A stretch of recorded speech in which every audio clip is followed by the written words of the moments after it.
दोस्तों मेरा नाम है प्रियंक और आप देख रहे हैं बीइंग साइंटिस्ट चैनल में आपका स्वागत है। अक्सर मेरे को ऑफलाइन एंड ऑनलाइन प्लेटफॉर्म पे अलग अलग लोगों ने ये पूछा है कि इंग्लिश एज अ लैंग्वेज कितना बड़ा रोल प्ले कर रहा होता है किसी भी एक तरह से साइंस के करियर में सक्सीड करने के लिए, वो भले हम रिसर्चर बन रहे हो या डॉक्टर। तो क्या है मेरा ओपिनियन इस बारे में, जानते हैं इस वीडियो के थ्रू। देखिए साइंस जो है वो बहुत ही ग्लोबल सब्जेक्ट है, कोई लोकल नहीं है। कोई ऐसा नहीं है कि आप कल्चरल सब्जेक्ट है जो बस उसी पर्टिकुलर रीजन के अंदर या उसी बेसिकली कंट्री के अंदर, ऐसा नहीं है। जो आप रिसर्च कर रहे हैं वो भले इन्वेंशन हो, कोई डिस्कवरी हो सकता है यूएस यूके जर्मनी कहीं काम आ रही हो और वाइसी वर्सा।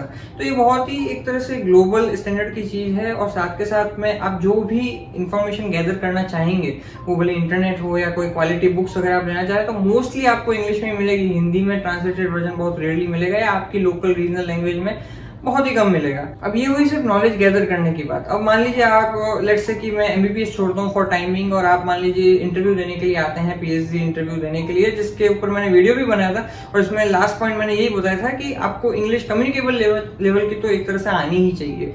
तो वहां पे भी अगर आप आते हैं, तो अगर आपको इंग्लिश को कम्युनिकेट करना नहीं आता है, तो अगेन आप एंट्री ही कैसे लेंगे। सबसे पहली बात, चलो मान लीजिए कि उस इंस्टीट्यूट के लोग थे, वो थोड़े अंडरस्टैंडिंग थे, उन्होंने आपको हिंदी में बोलने का मौका दे दिया और उसके साथ में टेक्निकल वर्ड आप ऑब्वियसली इस्तेमाल कर सकते हैं इंग्लिश के, लेकिन हिंदी में बोलने का मौका दे दिया आपको, अंदर समहाउ आप घुस भी गए। अब उसके बाद में आप सोच कर देखिए कि आपको प्रोजेक्ट डिजाइन करना है, एक तरह से जैसे प्रपोजल लिखने को बोलते हैं, तो वो डिजाइन करना है, तो वो उसको लिखने के लिए आपको इंग्लिश आनी चाहिए, जो कि एक तरह से एटलीस्ट जो है मतलब अंडरस्टैंडेबल हो। ऐसा भी नहीं कि जिसकी ग्रामर ही पूरी हिली हुई है ना। इसके साथ बाद में आप अगर उसको डीसी जो होता है, जैसे डॉक्टरल कमेटी की प्रेजेंटेशन होती है जिसमें आपको अपना काम प्रेजेंट करना होता है, अगर वो करेंगे, वो भी आपको जो है इंग्लिश के अंदर ही प्रेजेंट करना होता है। उसके बाद में अगर आप मान लीजिए कोई पेपर अगर लिखना चाहेंगे, तो वो भी अगेन इंग्लिश के अंदर ही होता है। इसके अलावा अगर आप वाइफा भी देंगे तो भी इंग्लिश के अंदर ही होता है। अगर आप कहीं पोस्टर प्रेजेंट करने जाएंगे, वो भी इंग्लिश के अंदर ही होता है। अगर आप कहीं पे कोई इंटरव्यू दे रहे होंगे पोस्ट डॉक के लिए, तो अगेन वो भी आपको इंग्लिश में ही होगा।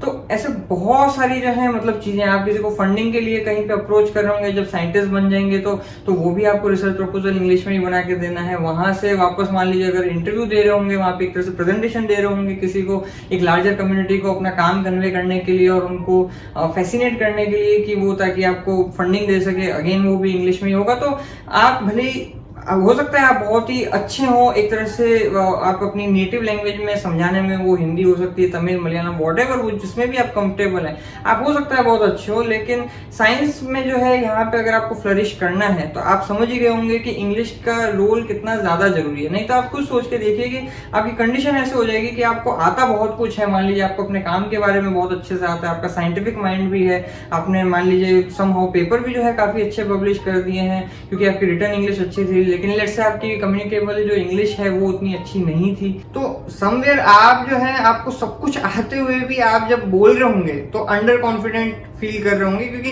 आपको राइट वर्ड नहीं मिल रहा होगा कि हाउ टू कम्युनिकेट दिस, मैं कैसे इस बात को बताऊं। और आप क्या कहते हैं स्टैमर कर रहे होंगे, तो वो समवेयर एक तरह से लगेगा कि या तो इसे आता नहीं है और या फिर इसको मतलब बोलना ही नहीं आ रहा है। तो आप समझ सकते हैं कि एक तरह से अगर किसी भी फंडिंग के लिए, कहीं भी पोस्टर के लिए आप कहीं भी कर रहे हैं, तो कोई अच्छा इंप्रेशन तो वो नहीं है। तो अब आपको इसमें जबरदस्ती नेशनलिज्म का फंडा घुसेड़ने की जरूरत नहीं है कि भाई हिंदी है, हम वतन है, हिंदुस्तान हमारा, तो मतलब भाई हिंदी की मैं भी रेस्पेक्ट करता हूँ, मैं भी हिंदी बोलता हूँ कम्युनिकेबल लैंग्वेज में, आपसे भी मैं एक तरह से हिंदी में ही कम्युनिकेट कर रहा होता हूँ, मोस्ट ऑफ द टाइम इसी तरह से चल रहा होता है। तो हिंदी में कोई प्रॉब्लम नहीं है, लेकिन अगर आपको साइंस में आगे बढ़ना है तो आपको सर्टेनली एंड श्योरली आपको इंग्लिश आना ही चाहिए। तो there is no alternate whatsoever.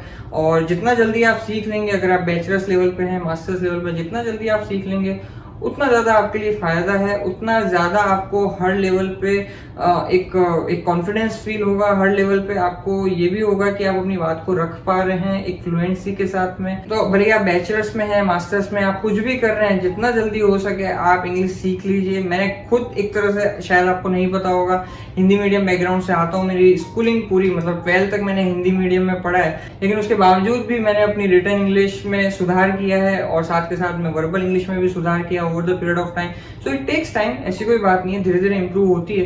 लेकिन what I think is if I can do it then you too can do it. और you must have an understanding कि अगर आपको आगे बढ़ना है तो इसका कोई शॉर्टकट नहीं है, यू मस्ट लर्न इंग्लिश। और वैसे भी प्रॉब्लम क्या है यार, इंग्लिश सीख ही लोग, कहीं कहीं तो वैसे भी काम आ ही जाती है। आजकल तो पूरा इंटरनेट भी इंग्लिश में ही चलता है, तो why do you not want to learn it. So ये कहता है मेरा एक्सपीरियंस। बाकी करोगे तो आप वही जो कि आपकी खुद का दिल गवारा करता है। पर आज के लिए इतना ही, फिर आपसे मुलाकात होगी।